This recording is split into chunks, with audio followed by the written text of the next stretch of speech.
Paz e graça, meus irmãos, bom dia, seja bem-vindo a mais uma Escola Bíblica Dominical. Neste momento iremos ouvir um louvor de adoração ao nome do Senhor.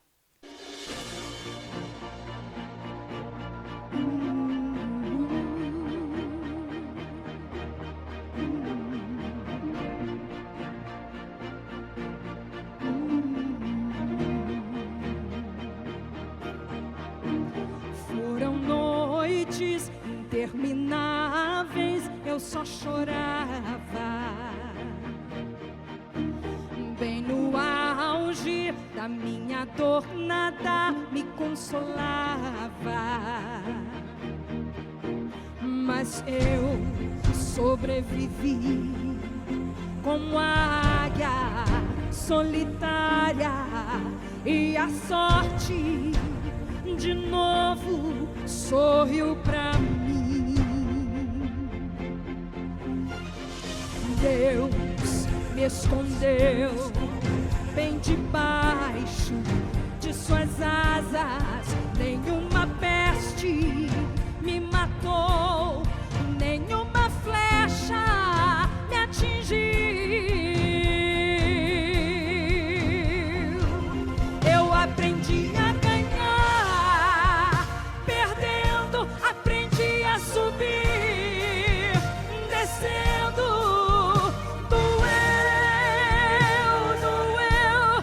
mas eu cresci.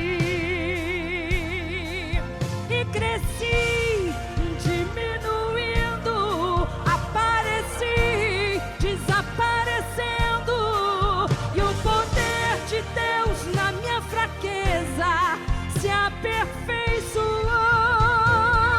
Tem coisa boa chegando, tem algo acontecendo, e não importa o que eu sofri, o que importa é que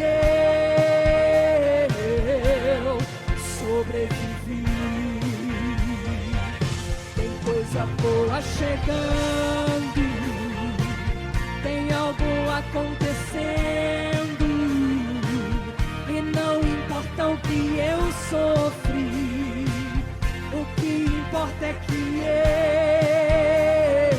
eu sobrevivi.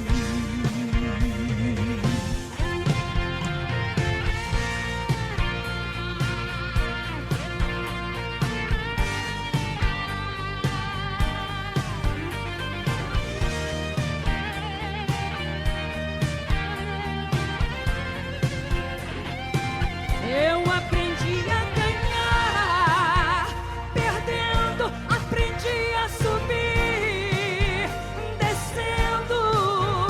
Doeu, mas eu cresci. E cresci, diminuindo, apareci, desaparecendo. E o poder de Deus na minha fraqueza se aperfeiçoou. Tem coisa boa chegando, tem algo acontecendo, e não importa o que eu sofri, o que importa é que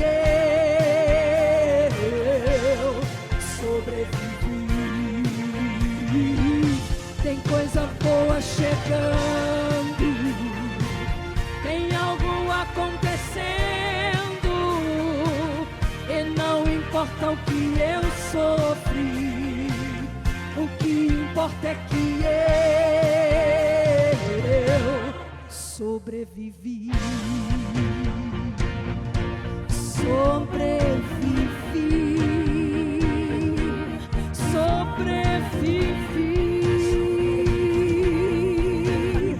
Hey, hey, hey, hey, oh, sobrevivi.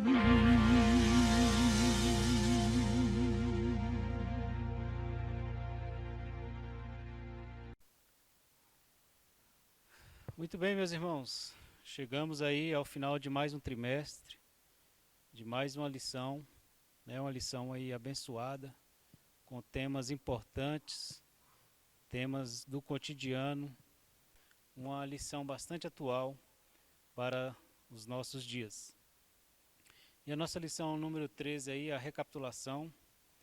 Hoje aí nosso texto base ele se encontra em Eclesiastes, no capítulo 9, do versículo 1 ao 10, que nos diz: Deveras me apliquei a todas estas coisas para claramente entender tudo isto, que o justo e os sábios e os seus feitos estão nas mãos de Deus, e se é amor ou se é ódio, que está à sua espera, não o sabe o homem. Tudo lhe está oculto no futuro. Tudo sucede igualmente a todos. O mesmo sucede ao justo e ao perverso, ao bom, ao puro e ao impuro, tanto ao que sacrifica como ao que não sacrifica, ao bom como ao pecador, ao que jura como ao que teme o juramento. Este é o mal que há em tudo quanto se faz debaixo do sol. A todos sucede o mesmo. Também o coração dos homens está cheio de maldade. Nele há desvarios enquanto vivem, depois rumo aos mortos.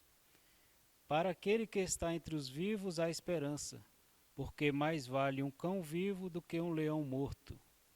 Porque os vivos sabem que hão de morrer, mas os mortos não sabem coisa nenhuma, nem tampouco terão eles recompensa, porque a sua memória jaz no esquecimento. Amor, ódio e inveja, para eles já pereceram. Para sempre não têm eles parte em coisa alguma do que se faz debaixo do sol. Vai, pois, come com alegria o teu pão e bebe gostosamente o teu vinho, pois Deus já de antemão se agrada das tuas obras. Em todo tempo sejam alvas tuas vestes, e jamais falte o óleo sobre a tua cabeça. Goza a vida com a mulher que amas todos os dias da tua vida fugaz, os quais Deus te deu debaixo do sol, porque esta é a tua porção nesta vida, pelo trabalho com que te afadigas debaixo do sol.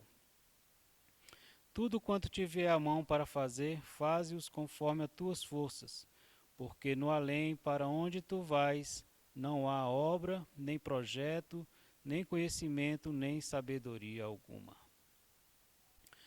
O nosso versículo-chave, ele se encontra também em Eclesiastes, no capítulo 9, no versículo 2. Tudo sucede igualmente a todos, o mesmo sucede ao justo e ao perverso, ao bom, ao puro e ao impuro. Tudo, tanto quanto o que sacrifica, como ao que não sacrifica, ao bom como ao pecador, ao que jura, como ao que teme o juramento. Eclesiastes 9, 2. Vamos fazer uma oração, entregar a vida aí do pastor Kleber. Ele irá transmitir o recado do Senhor aos nossos corações. Pai, te louvamos, te agradecemos por tudo que tens feito em nossas vidas, Senhor, por ter chegarmos até aqui. Ó Pai, abençoa a vida do teu servo que irá transmitir a tua palavra aos nossos corações. Abençoa também a vida do ouvinte, Senhor, que está ouvindo a tua palavra. Te peço a tua graça e misericórdia sobre as nossas vidas, em nome do teu Filho amado, Jesus Cristo. Amém.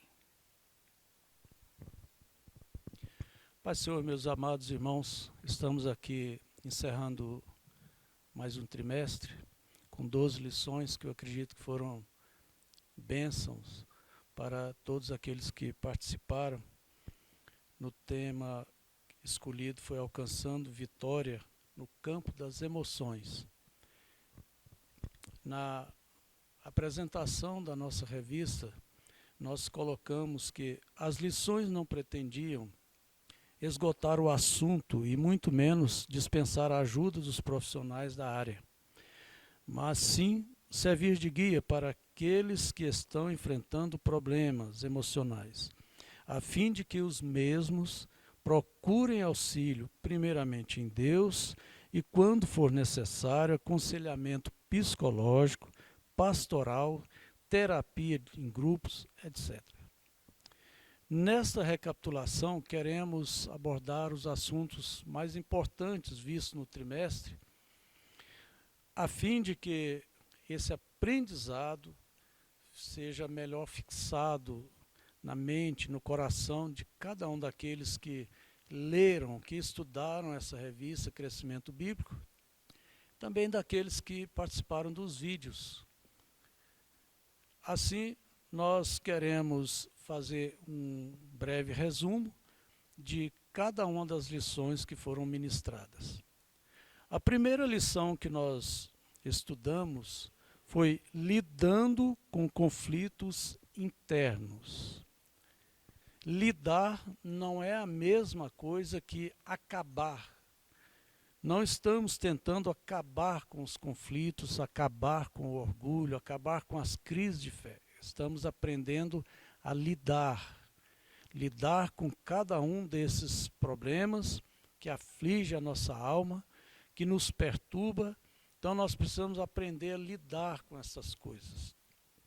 Assim, na primeira lição, lidando com os conflitos internos, nós temos que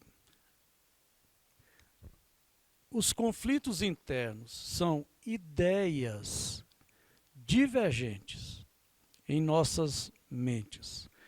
A verdadeira raiz dos conflitos internos está na incompatibilidade entre aquilo que pensamos e a forma como agimos. Um cristão pode desejar ardentemente ser rico, próspero, ganhar mais dinheiro, mas lá no seu íntimo pode ser que haja um conflito por ele achar que o dinheiro é sujo, que o dinheiro é pecaminoso e que poderá, inclusive, prejudicar a sua vida espiritual. Esse conflito, então, vai atrapalhar a sua vida, porque ele deseja alguma coisa, mas age de outra forma. Quer o dinheiro, mas foge do dinheiro. Uma jovem que quer se casar poderá entrar num grande conflito, porque ela está desejosa de casar, construir um lar, ter um esposo, ter filhos, mas lá no seu íntimo aprendeu desde a infância que casamento não é uma coisa muito boa, ter filhos dá muito trabalho e que todos os homens são do mesmo jeito, nenhum deles presta para nada. Este conflito, então, vai atrapalhar o seu relacionamento e os seus planos traçados. Porque, por um lado, quer casar, por outro, tem medo do casamento. Aí há um conflito entre o que deseja e a forma de agir. Portanto, aqui nós temos um exemplo de conflito que não levou Paulo a prejuízo nenhum, mas era um conflito na sua alma, porque ele diz: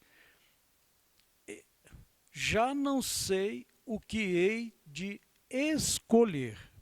Ora, de um e outro lado estou constrangido, tendo o desejo de partir e estar com Cristo, o que é infinitamente melhor, mas por vossa causa é mais necessário permanecer na carne. Filipenses 1, 21 e 24, havia então esse conflito para Paulo.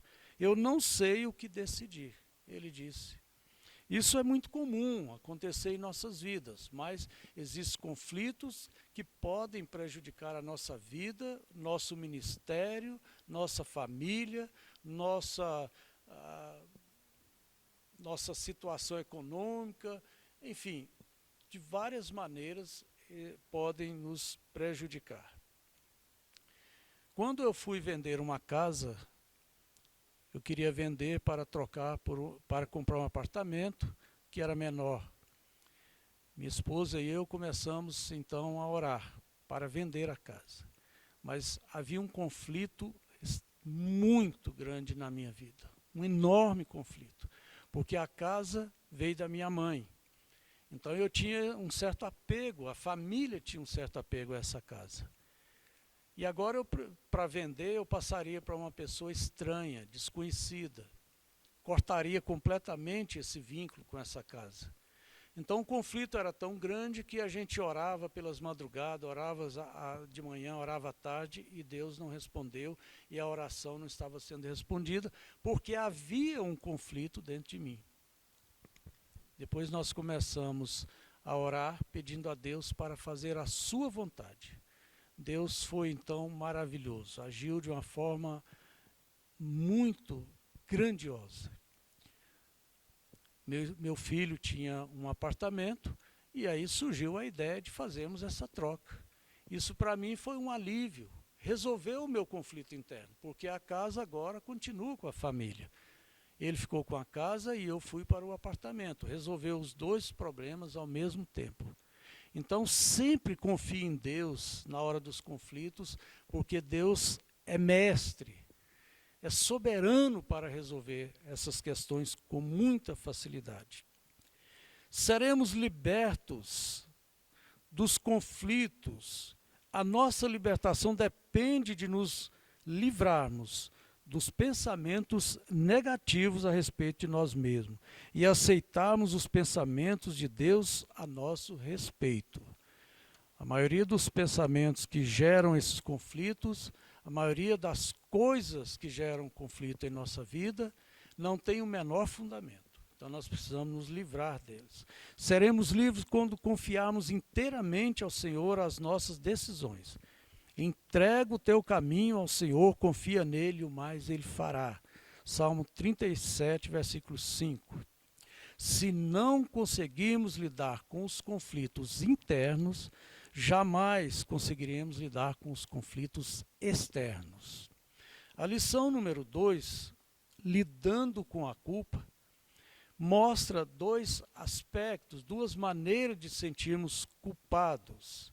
A primeira é a culpa pelo pecado, pela transgressão, por andar errado, por estar fora dos propósitos de Deus. Esta é um sentimento de culpa produzido pelo próprio Espírito Santo que nos convence do pecado, da justiça e do juízo. O Salmo 32, versículo 3 e 4, o salmista diz: enquanto calei os meus pecados, envelheceram os meus ossos pelos meus constantes gemidos todo dia. Porque a tua mão pesava dia e noite sobre mim. O meu vigor se tornou em sequidão de estio. Então aqui está um sentimento de culpa produzido pelo próprio Espírito Santo.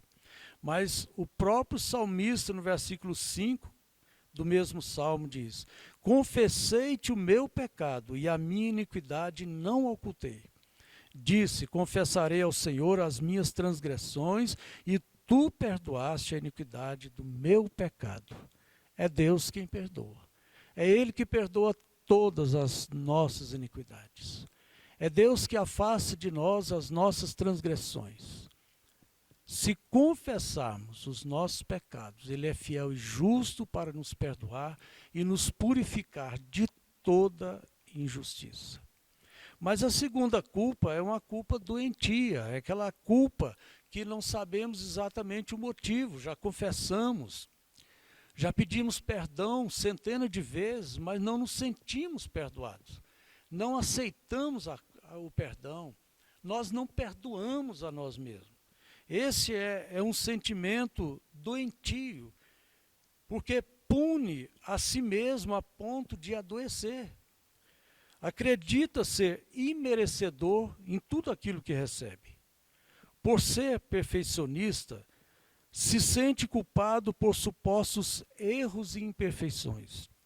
Vive num ciclo de culpa, dor e baixa autoestima, por causa das críticas que vieram da infância.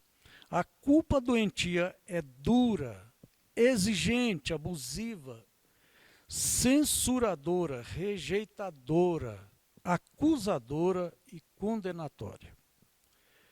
É uma mente entregue aos verdugos, aos carrascos, para atormentar de dia e de noite. A solução é: confie inteiramente na graça de Deus. Olhe para o tamanho da graça perdoadora do Senhor e não para o tamanho do seu pecado. O texto de Romanos 5,20 diz: mas onde abundou o pecado, superabundou a graça. Portanto, irmãos, se o nosso coração nos acusar, certamente Deus é maior do que o nosso coração e conhece todas as coisas. 1 João 3,20. Se você já confessou todos os seus pecados, já abandonou todos os seus pecados, Se você está procurando em Deus a vitória, creia. Receba o perdão. Não deixe Satanás te acusar. Não deixe que ninguém diga para você que você está em pecado. Ninguém pode acusar você. Ninguém pode tirar a graça que Deus derramou sobre a sua vida. Lidando com as frustrações é a terceira lição que nós estudamos. A frustração costuma surgir quando desejamos algo que ao fim não é alcançado. Basicamente acontece quando o indivíduo se sente derrotado e incapaz por não obter algo que desejava, apesar de seus esforços para consegui-lo.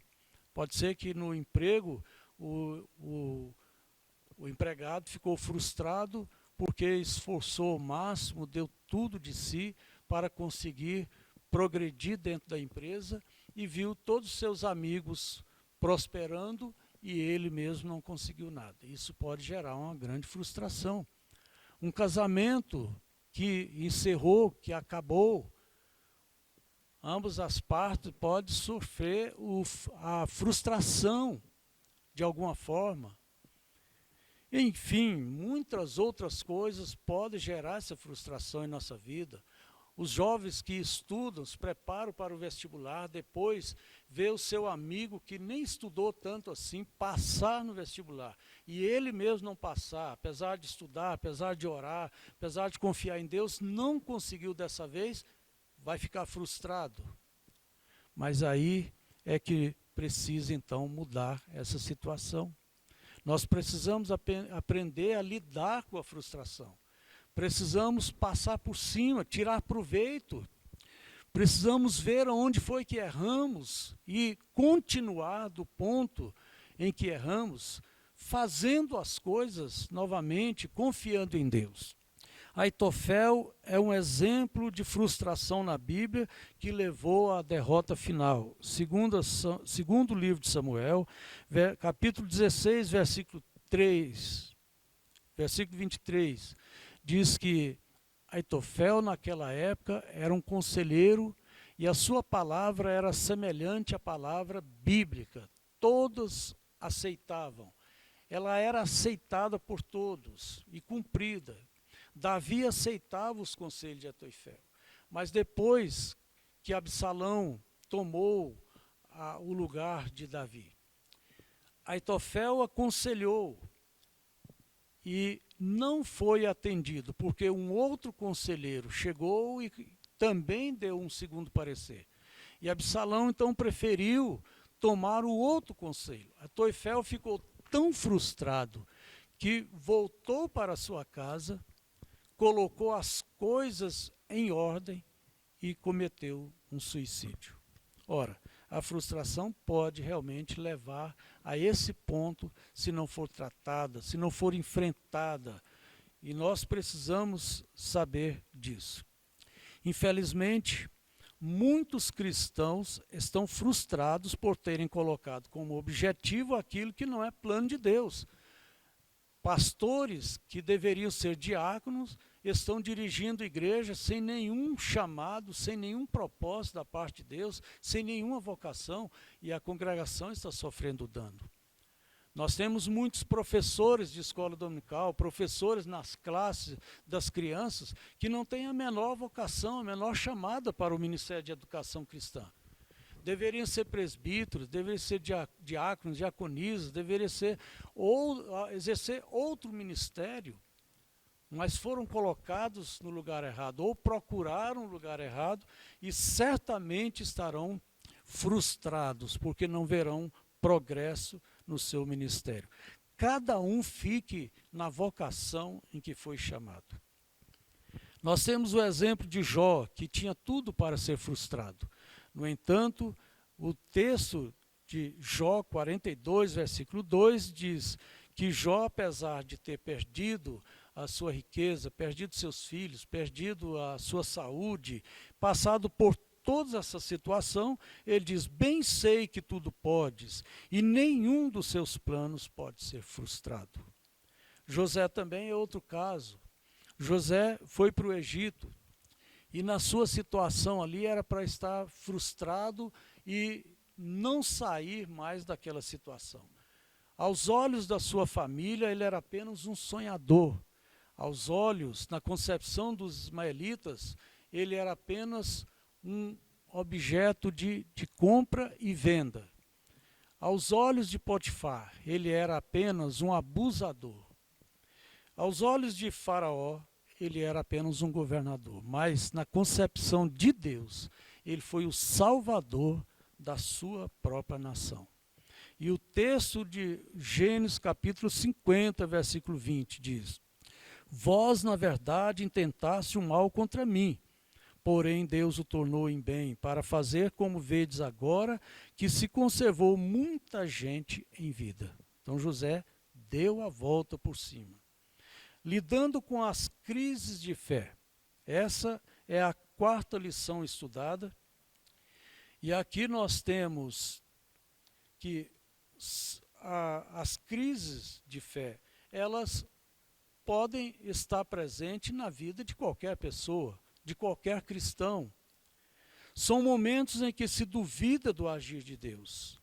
Mesmo quando nós vemos a atuação de Deus, Deus curando, Deus batizando, Deus abençoando, mas nós achamos que não somos alvos desta bênção de Deus. A crise de fé de João Batista é um exemplo. João Batista, um homem de Deus, um profeta de Deus, o último dos profetas do Velho Testamento. E João Batista, aqui, está encarcerado. E surge uma dúvida, crise de fé. E ele manda os seus discípulos perguntarem a Jesus: é mesmo tu que deveria vir, ou virá outro que eu devo esperar? Mateus 11, 22, versículo 3. Mas Jesus, no versículo 4 e 5, responde: ide anunciai a João que estáis ouvindo e vendo. Os cegos veem, os coxos andam, os leprosos são purificados, os surdos ouvem, os mortos são ressuscitados, e aos pobres está sendo pregado o evangelho. Jesus lançou mão, então, de um texto mais importante que tem em Isaías capítulo 61, versículo 1. Esse mesmo texto ele mencionou ali na sinagoga, no capítulo 4 de Lucas, no início do seu ministério, para mostrar que ele é o Messias que deveria vir. O Espírito do Senhor está sobre mim, pelo que me ungiu para evangelizar os pobres, enviou-me para proclamar libertação aos cativos e restauração da vista ao cego, para pôr em liberdade os oprimidos e apregoar o ano aceitável do Senhor. Então aqui está que as crises de fé só são resolvidas mediante a palavra de Deus. Você está em crise? Leia a Bíblia. Busque na Bíblia a resposta, dali você obterá a resposta. Sempre será pela palavra de Deus. As crises de fé são sanadas por meio das Escrituras. A lição 5, lidando com o orgulho, diz que o orgulho afasta o cristão de Deus, porque o coloca em posição de destaque, elevado. O coração do crente se eleva e quer se colocar, às vezes, acima de Deus. Quer tomar as suas próprias decisões, fazer o que acha. Eu não tenho que dar satisfação a pastor nenhum, não tenho que dar satisfação a irmão nenhum. Eu sou cristão, eu e Deus, eu faço o que eu quiser. Isso é orgulho, exaltação, é soberba, é arrogância, que são sinônimos.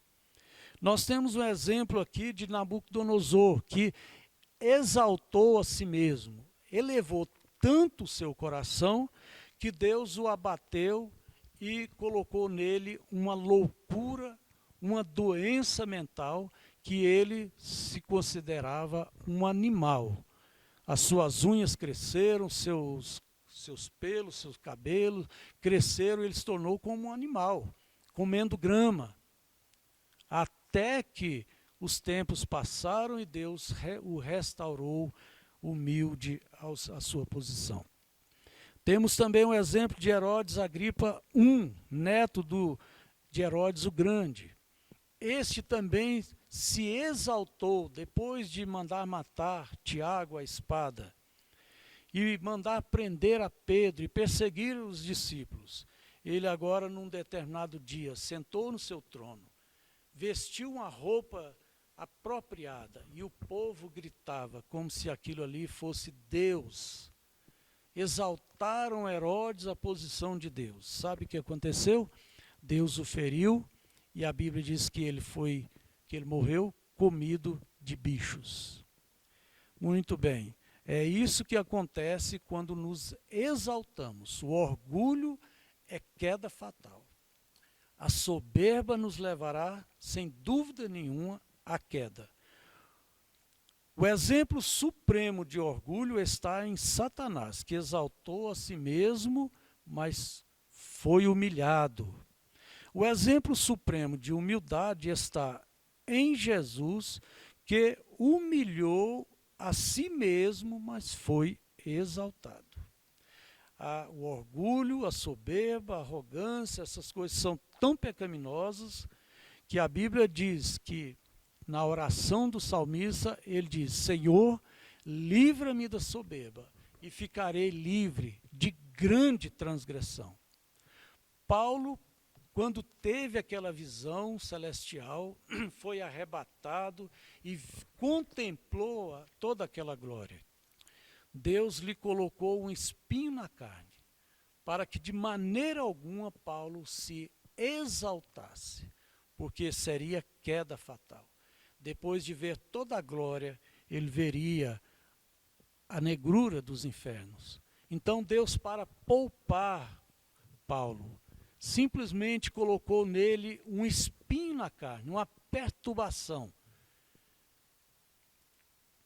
que todas as vezes que ele pensava em se exaltar, aquilo então incomodava. É como um espinho mesmo na mão.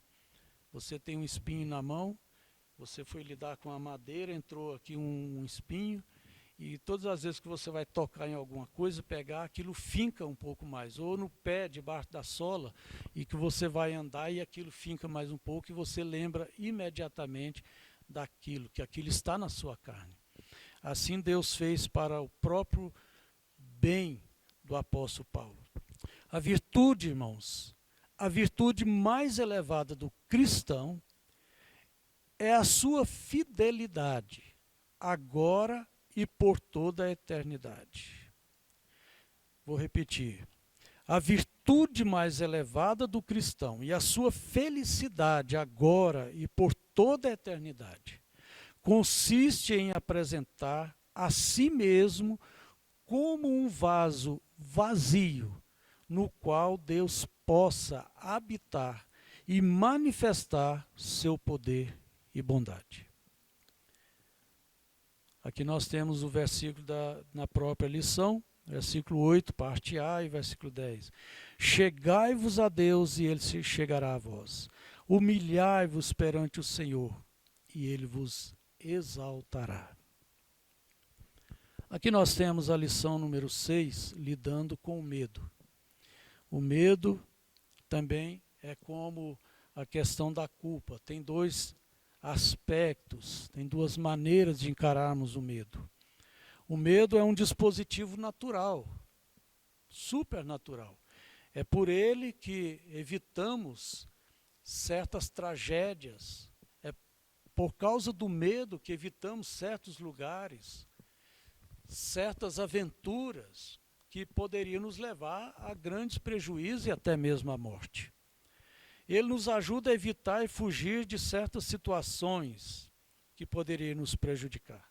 As ameaças se apresentam constantemente na vida do cristão, sob forma de risco de determinada ameaça, como, por exemplo, o que estamos passando, o coronavírus.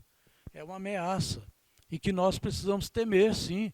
Ter medo de andar sem máscara, ter medo de aglomerações, ter medo de abusar, andar no meio das pessoas, pelo meio da rua, desnecessariamente. É uma enfermidade real, não é imaginária, ela é verdadeira e que atinge todos aqueles que de certa forma, lidarem com imprudência. Então, precisa realmente ter um certo receio de lidar com essa enfermidade. Mas não podemos estar apavorados, não podemos enlouquecer por causa dessa enfermidade. Aí já estaríamos fugindo daquilo que é natural. Abraão teve medo. Quando ele chegou ali até Abimeleque, rei de Gerar, ele ficou com tanto medo de ser morto ou de ser prejudicado que ele mentiu, contou uma meia mentira dizendo que Sara, que era de fato sua irmã por parte de pai, era sua irmã e não disse que ela era esposa. Mentiu por causa do medo, precaução da parte de Abraão. Era certo? Era errado? Não sei. Mas o medo levou Abraão a essa atitude. Ele poderia ter apenas confiado em Deus, e Deus o livraria. Davi sentiu medo também diante de Ax, rei de Gate. Quando chegou ali, os soldados viram Davi, já o pegaram pelo braço, seguraram e disseram ao rei: não é este o rei de Israel? Aquele que as mulheres ficavam gritando, esse aí matou tantos, e Samuel matou só tantos. Enfim, exaltavam este Davi, que matou tantos filisteus. Não é ele? Davi tremeu na base. Neste momento, ele ficou apavorado. O que poderia fazer? Ele não tinha como lutar com aquele monte de soldados armados. A sentença seria uma só: mata ele aí a espada, e acabou. A saída de Davi foi fingir-se de louco. Ele começou a arranhar o espaço e começou a babar e começou a agir como se fosse realmente uma pessoa louca. A baba descia pelas suas barbas até a sua roupa.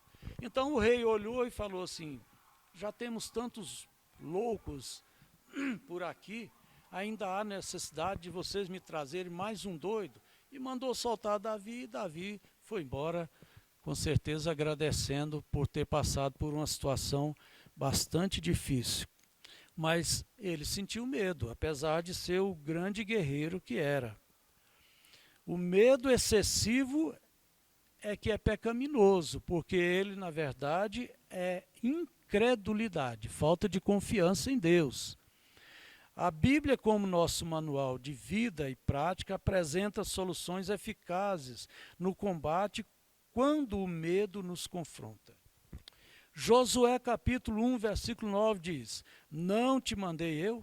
Sê forte e corajoso, não temas, nem te espantes, porque o Senhor teu Deus é contigo por onde quer que andares. Segundo o livro de Reis, capítulo 6, versículo 16.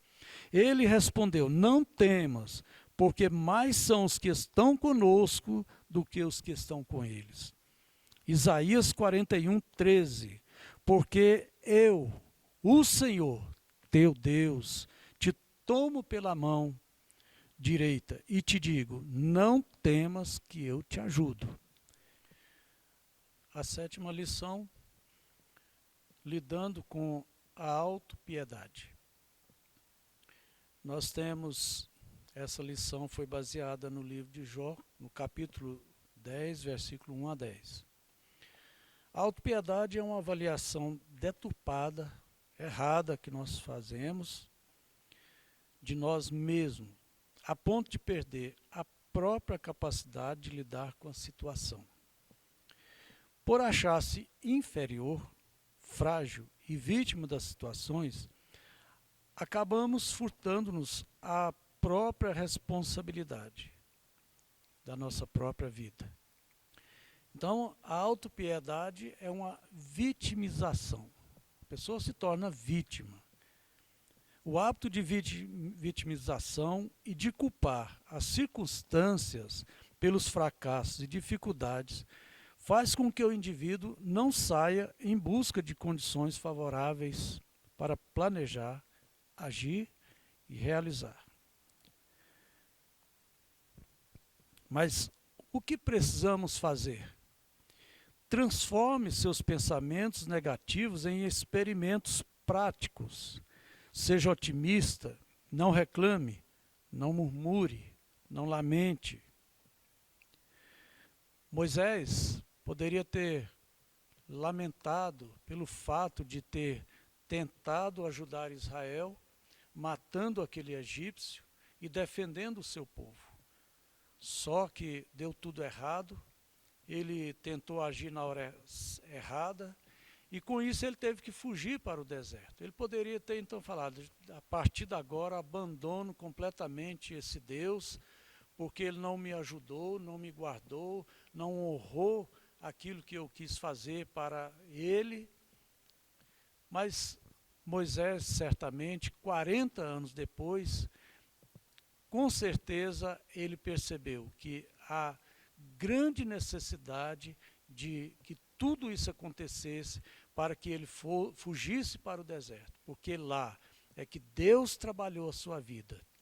Foi lá que Deus tirou aquela ideia de que ele poderia ser um grande líder, porque era formado em toda a ciência dos egípcios, homem poderoso em obras e palavras no Egito, alguém que estava ali junto ao rei, nos palácios, gozando de privilégios. Tudo isso deveria cair por terra para Deus trazer alguém lá de baixo que realmente falasse como o próprio Moisés agora vai dizer: Senhor, envia outro, porque eu realmente nem sei falar.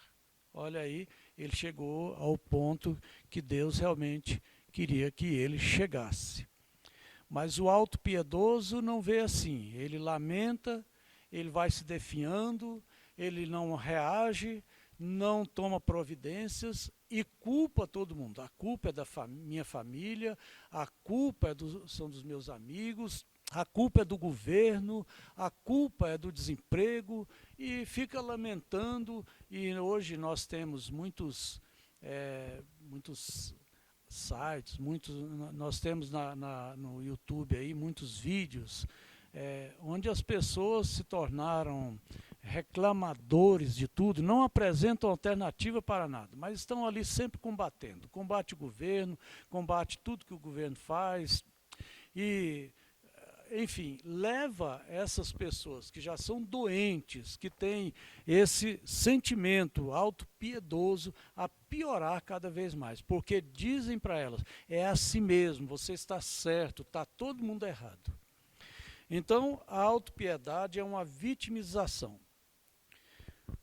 José é o exemplo de resignação à vontade divina. Ele poderia entregar-se à autopiedade, achar assim, a culpa foi dos meus pais, a culpa dos meus irmãos, a culpa foi da mulher de Potifar, a culpa foi disso, foi daquilo, e Deus me abandonou, a culpa foi de Deus também.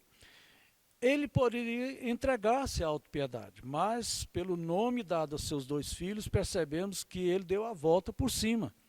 Ele chamou o primeiro filho de Manassés, que significa: Deus me fez esquecer todos os meus trabalhos e toda a casa de meu pai. Então, Deus fez um limpa.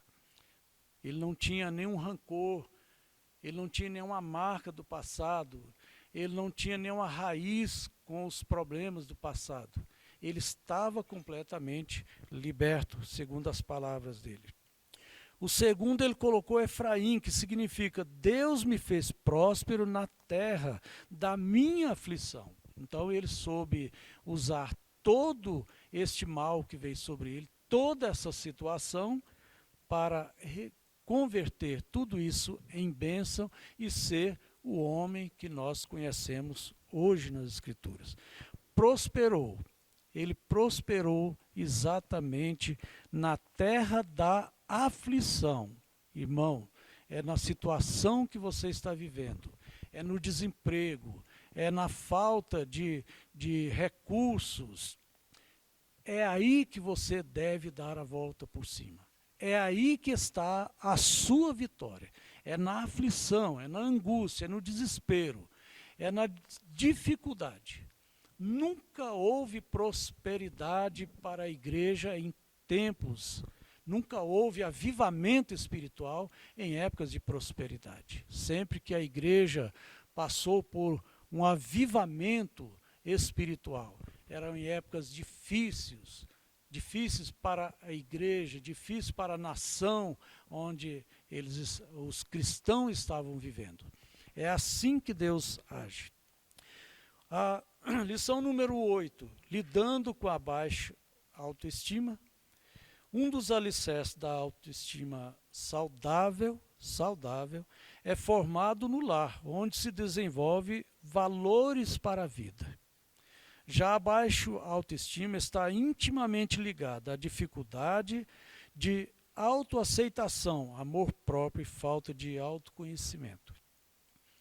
Alguns sintomas da baixa autoestima: medo da rejeição, busca constante por elogios e reconhecimento externo, falta de confiança em si mesmo, hábito de se comparar com outras pessoas, competitividade em excesso, falta de habilidade para lidar com críticas, sensação de incapacidade e dificuldade para reconhecer as próprias vitórias e conquistas. Só o poder de Deus pode aperfeiçoar ou corrigir aspectos do nosso caráter e nos conscientizar de quem éramos antes da salvação e quem somos em Cristo agora, depois da salvação. Então Deus pode curar a nossa autoestima baixa, Deus pode tirar todo esse conceito que as pessoas criaram sobre nós e que nós mesmos também criamos. A palavra de Deus para a nossa confiança diz, em Romanos 8, 31, 39, que diremos, pois, à vista dessas coisas? Se Deus é por nós, quem será contra nós? Aquele que não poupou o seu próprio filho, antes por todos nós o entregou. Porventura não nos dará graciosamente com ele todas as coisas? Quem intentará acusação contra os eleitos de Deus? É Deus quem os justifica. Quem os condenará? É Cristo Jesus quem morreu, ou antes, quem ressuscitou, o qual está à direita de Deus e também intercede por nós. Quem nos separará do amor de Cristo? Será a tribulação, ou angústia, ou perseguição, fome, nudez, perigo, espada? Como está escrito, por amor de ti somos entregues à morte o dia todo, fomos considerados como ovelhas para o matadouro. Em todas essas coisas, porém, somos mais que vencedores, por meio daquele que nos amou, porque eu estou bem certo de que nem a morte, nem a vida, nem os anjos, nem os principados, nem as coisas presentes, nem as coisas do futuro, nem os poderes, nem a altura ou profundidade, nem qualquer outra criatura poderá separar-nos do amor de Deus que está em Cristo Jesus, nosso Senhor. A lição número 9, lidando com as limitações. Quando o cristão identifica suas próprias limitações, deve em seguida procurar a solução para conviver com elas e não fugir delas. É óbvio que todos temos limitações, mas o que precisa ficar claro é que esses obstáculos não são para nos fazer desistir, e sim para que, por meio da fé, possamos buscar diante de Deus as ferramentas necessárias para triunfar. Todos já ouviram essa frase: Deus não chama os capacitados, Deus capacita os chamados. E essa é uma grande verdade. Deus não está buscando pessoas poderosas, pessoas sábias, pessoas que têm poder financeiro, que têm poder intelectual.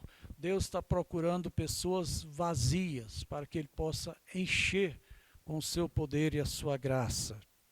Deus está procurando as pessoas que conseguem entender e dizer: eu cheguei ao fundo do poço, não tenho mais o que fazer.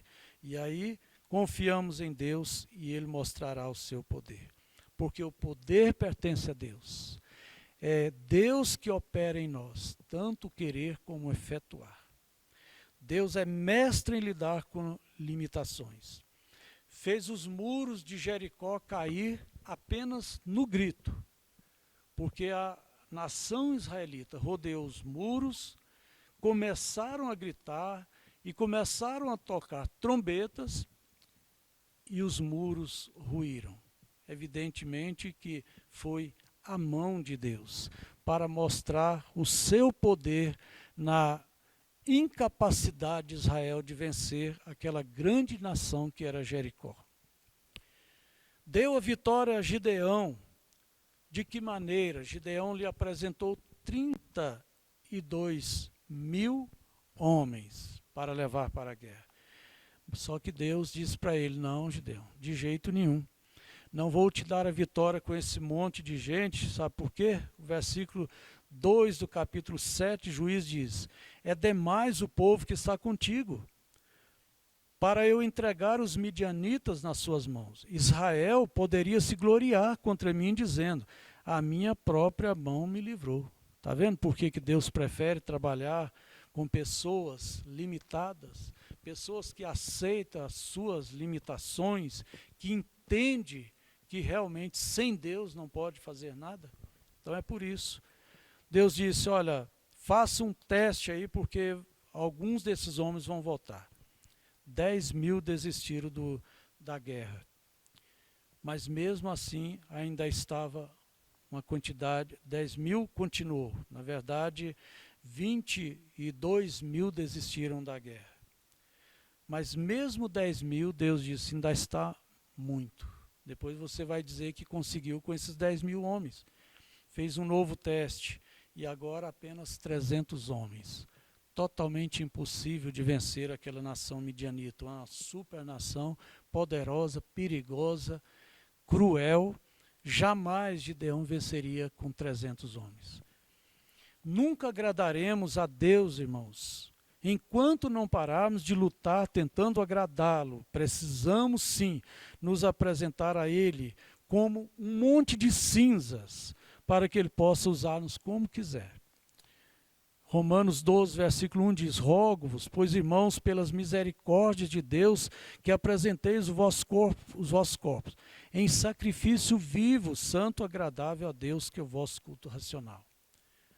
Lembrando do sacrifício do Velho Testamento, pegava-se a novilha, matava, cortava ela no meio, lavava, jogava água, colocava em cima da lenha e botava fogo, e quando aquilo virava cinzas, então aquele cheiro subia agradável a Deus. Enquanto Deus procurar em nós encontrar vestígio de carne, procurar em nós e achar qualquer vestígio de poder, de capacidade, de sabedoria humana, não estaremos aptos para ser uma bênção na mão de Deus. Então, as limitações não são para nos afastar de Deus, é para nos aproximar de Deus. Não é para nos tornar derrotados diante de Deus. Pelo contrário, é para que Deus possa nos tornar vitoriosos. A lição 10 diz: lidando com a ansiedade. Mateus 6, 25 a 34. A ansiedade é um estado emocional provocado pela antecipação de uma situação desagradável ou perigosa e que causa grande desconforto e inquietação. Ana estava tão inquieta, tão ansiosa por um filho, porque ela era uma estéril. A sua ansiedade era tão grande que ela andava pelo templo, orando em espírito, simplesmente mexendo com os lábios. Eli, o sacerdote, observando aquilo, viu os lábios dela e teve Ana como uma mulher embriagada e a repreendeu. Mas ela disse para Eli que estava assim porque estava angustiada por causa da petição que estava levando diante de Deus. A ansiedade, muitas vezes, ela é normal, até certo ponto. Mas quando é uma ansiedade, você está duvidando do poder de Deus, então essa ansiedade passa a ser pecaminosa também. Por isso Jesus repreende aqui, não andeis ansiosos. Vocês estão preocupados com o que vai comer, com o que vai vestir. Olha, Deus cuidando das aves, Deus cuidando aí das flores, Deus cuidando da natureza. Não vai cuidar de vocês, que são muito mais importantes do que as aves, do que a natureza em si? Então esse era o pecado, porque as pessoas estavam preocupadas com o dia de amanhã. O que eu vou comer amanhã? O que eu vou vestir amanhã? O que será da minha vida? Será que o salário vai dar para o final do mês? E agora vai mudar o governo. Meu Deus, o que vai acontecer comigo? Então, essa ansiedade é pecaminosa por falta de confiança em Deus. Evidentemente, na vida cristã há provações. Porém, nessas situações, experimentamos o cuidado divino, que sempre chega na hora certa, mesmo que às vezes pareça tardia. Ao vivermos momentos de provas e aflições, devemos esperar como salmista, sem ansiedade e com paciência no Senhor. Não andeis ansiosos, é o que diz Filipenses capítulo 6. Não andeis ansiosos por coisa alguma, confia no Senhor. É muito fácil confiar no Senhor quando você abre a geladeira e ela está cheia. É muito fácil confiar no Senhor quando você olha a despensa e está lotada. Mas quando você abre a geladeira vazia, quando você abre as vasilhas e não tem arroz, não tem feijão, fica difícil confiar, mas é nessa hora que nós mostramos realmente a nossa confiança. Não fique em ansiedade, jovem, com a faculdade que você vai fazer. Você tem apenas 12 anos, você já está ansioso com a faculdade que vai ter que escolher e que vai ter que fazer, já está pensando no primeiro emprego, já tem... Calme. Entregue tudo ao Senhor. Confia nele. Entregue os teus cuidados ao Senhor. Lançando sobre ele toda a vossa ansiedade, porque ele tem cuidado de vós. 1 Pedro 5,7. A lição número 11, lidando com a indiferença, trata da parábola do bom samaritano.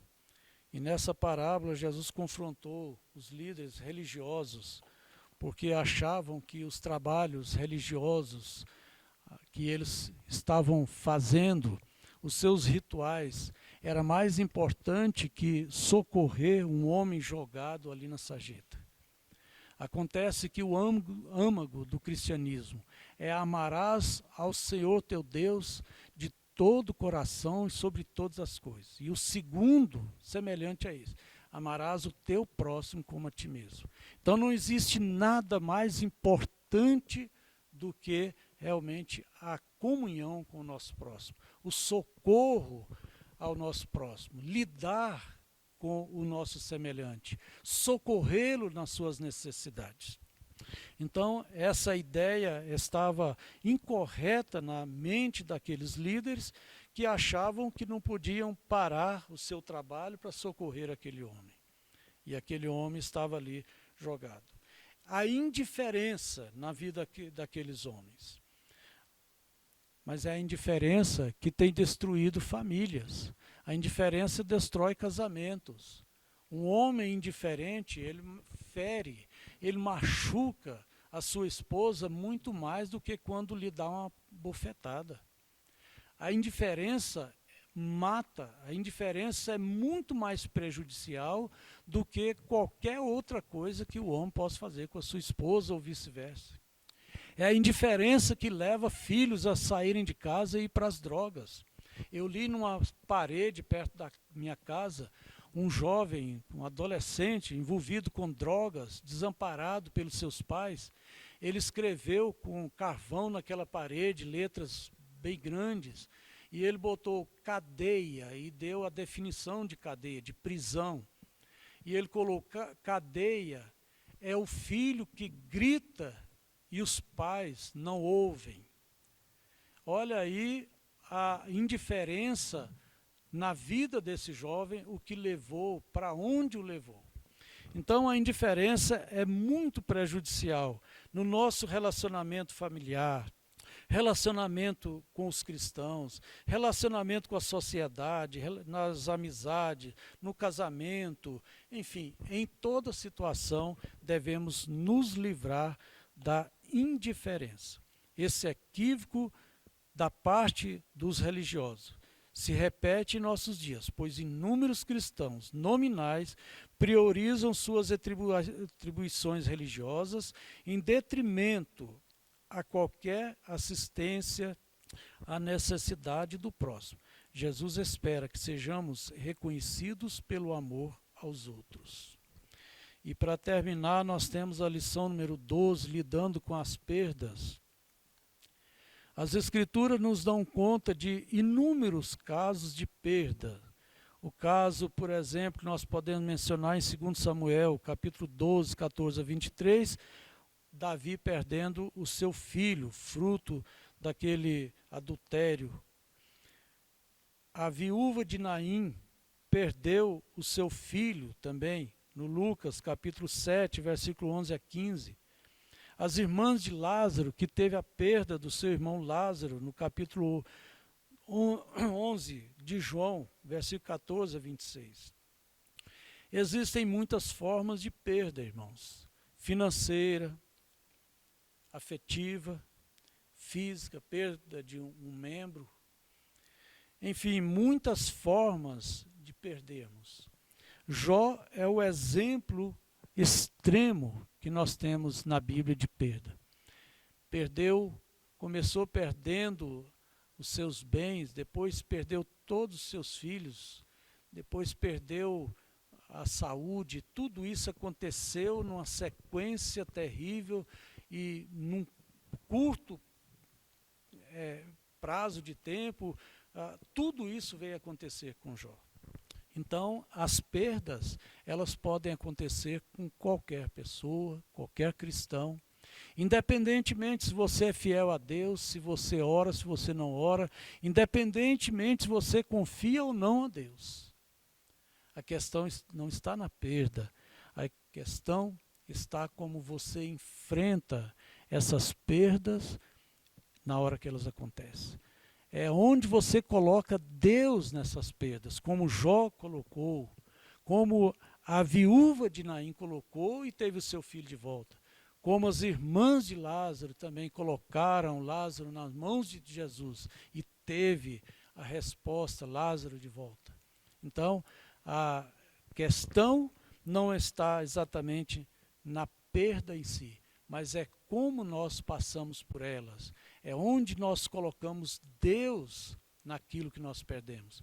É quando nós entendemos os propósitos de Deus, que todas as coisas concorrem para o bem daqueles que amam a Deus. Então precisamos ter essa concepção, que Deus é maior do que todas as coisas. Concluindo, irmãos, nós temos essas 12 lições, vimos os seus pontos centrais. Pedimos a Deus, suplicamos a Deus de todo o nosso coração, que essas palavras, que esse ensinamento realmente penetre o coração de cada um dos ouvintes, dos leitores da revista, e que faça realmente a diferença, que isso seja prático em toda a nossa vida, que seja uma bênção para toda a igreja e para todos que vierem assistir esses vídeos. Que Deus abençoe a toda a igreja. Quero orar com toda a igreja, todos os irmãos, todos os ouvintes. Pai, abençoa, meu Deus, essas palavras.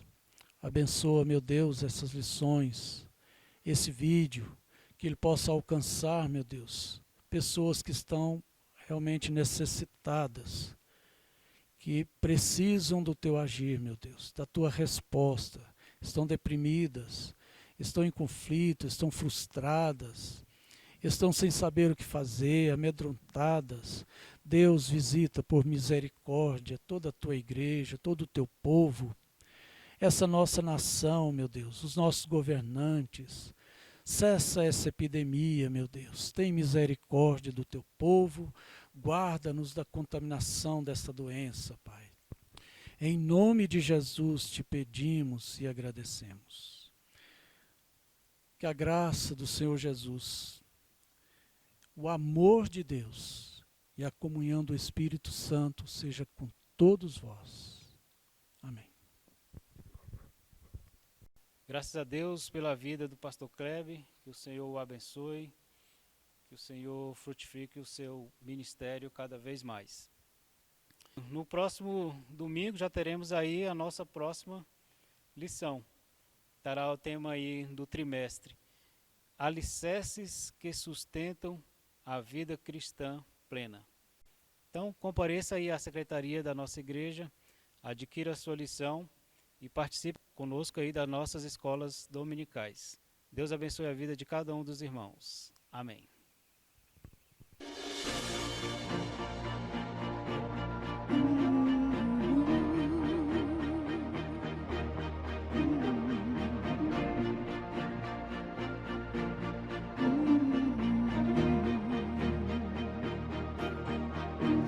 Foram noites intermináveis, eu só chorava. Bem no auge da minha dor, nada me consolava. Mas eu sobrevivi como águia solitária, e a sorte de novo sorriu pra mim. Deus me escondeu bem debaixo de suas asas. Nenhuma peste me matou, nenhuma flecha me atingiu. Eu aprendi a ganhar, perdendo, aprendi a subir, descendo. Doeu, mas eu cresci. E cresci, diminuindo, apareci, desaparecendo. E o poder de Deus na minha fraqueza se aperfeiçoou. Tem coisa boa chegando, tem algo acontecendo, e não importa o que eu sofri, o que importa é que eu sobrevivi. Tem coisa boa chegando, tem algo acontecendo, e não importa o que eu sofri, o que importa é que eu sobrevivi.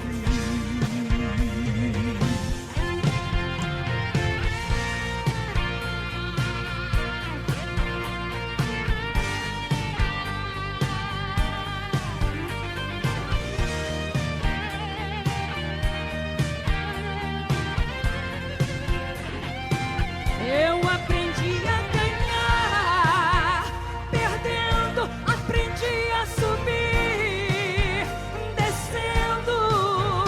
Doeu, mas eu cresci. E cresci, diminuindo, apareci, desaparecendo. E o poder de Deus na minha fraqueza se aperfeiçoou. Tem coisa boa chegando, tem algo acontecendo, e não importa o que eu sofri, o que importa é que eu sobrevivi. tem coisa boa chegando, tem algo acontecendo, e não importa o que eu sofri, o que importa é que eu sobrevivi. Sobrevivi.